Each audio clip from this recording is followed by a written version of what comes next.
everyone!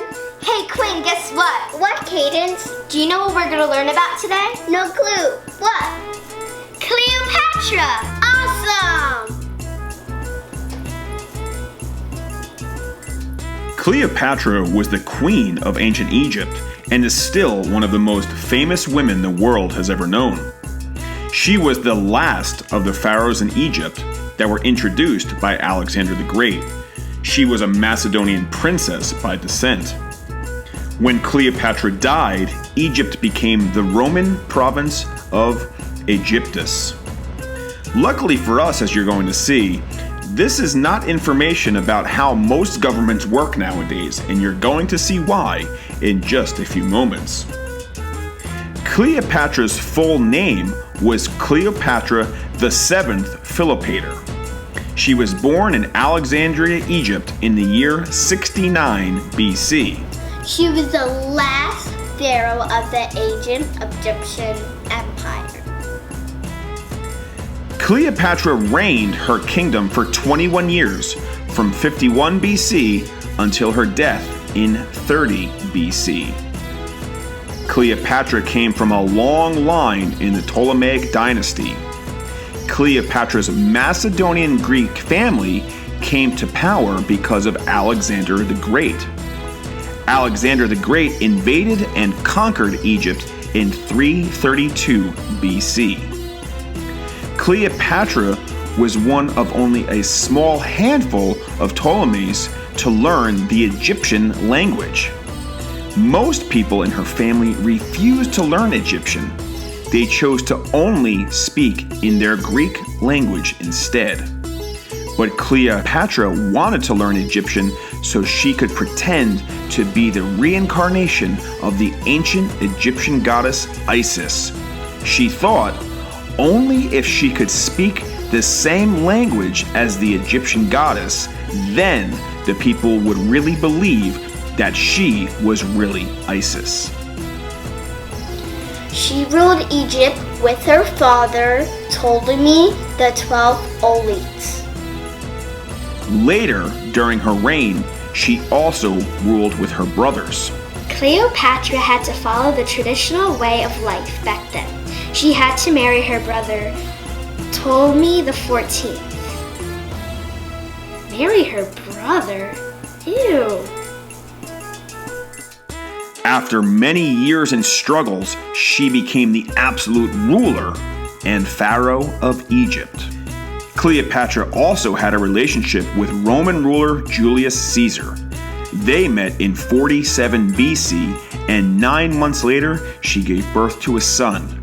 His name was Ptolemy Caesar. He was known as Caesarion, which actually means Little Caesar. Caesarion became co-ruler of Egypt when he was only 3 years old. Cleopatra named him co-ruler on September 2nd, 44 BC, and they ruled together for 14 years from 44 BC to 30 BC. Caesarion ruled Egypt briefly before he was defeated and killed. He was just too young and easily overpowered by Octavian, who later declared Egypt a Roman province and became the Emperor Augustus. Caesarion was only 17 years old when he died on August 23, 30 BC. When Caesar was assassinated in 44 BC, Cleopatra joined forces with Mark Antony. Antony was a Roman politician who did not agree with Caesar's legal heir, Gaius Julius Caesar Octavianus, who was known as Augustus. Soon after, they joined forces together. Antony and Cleopatra started a new relationship. Cleopatra had 3 children with Mark Antony, named Cleopatra Selene II and Alexander Helios, who were twins, and they had another son, Ptolemy Philadelphus.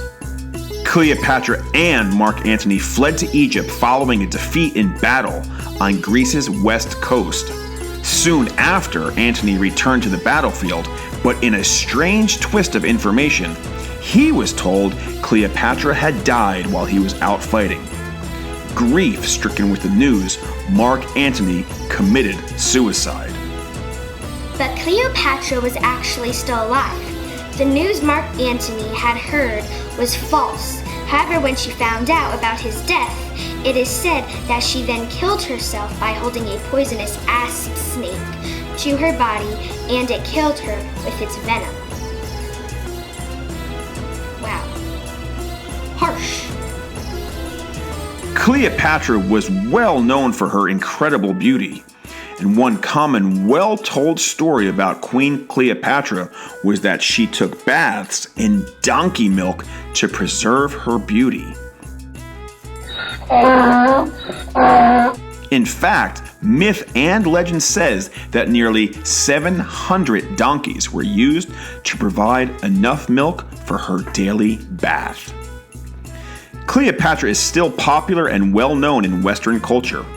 There are many works of art that tell the story of Cleopatra, from Shakespeare's Antony and Cleopatra to George Bernard Shaw's Caesar and Cleopatra, and the movie from 1963, which was simply called Cleopatra. As we can see, Cleopatra lived a very exciting but dangerous life, as did many during those days. Now we look back and see how strange it is compared to life nowadays in the 21st century.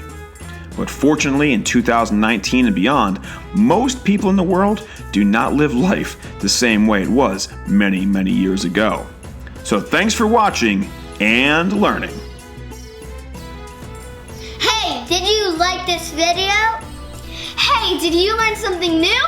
Then don't forget to Sub, smash, and ring. And we'll see you on the next Hey, Guess What? Boom!